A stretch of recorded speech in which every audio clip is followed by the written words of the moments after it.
not just ODM. He said that political parties, their character and identities must be protected.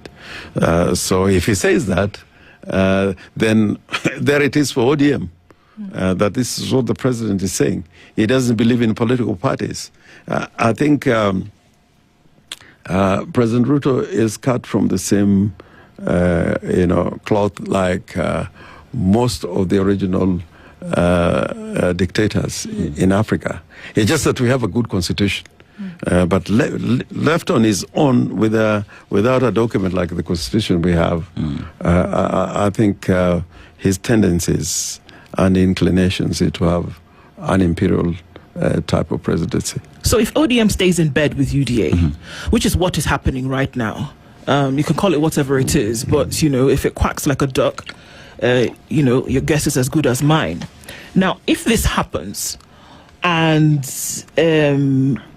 William Ruto is the presidential candidate for this, whatever this may be, of course knowing that the broad-based government is not a coalition agreement between the two parties. That has long been established.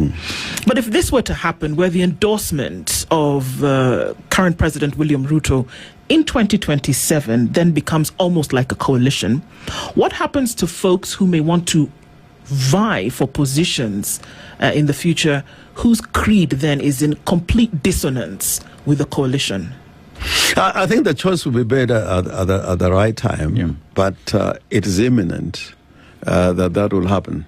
Because if you force people to be part of a party which is going to bed with your adversary, then you have to make a decision. And Kenyans have seen, even at the time when people glorified KANU, when there was an instance to move from that party in 1992. A lot of people moved from KANU. But the danger is that he succeeds because disorganization is part of his tool. Just disorganize everybody. And then you succeed. But the safest thing that I can say to Kenyans about 2027 in ensuring that the status quo does not continue is that if you look at the numbers and the areas from which President Ruto relies on electoral votes, there's no pathway to victory. There's no pathway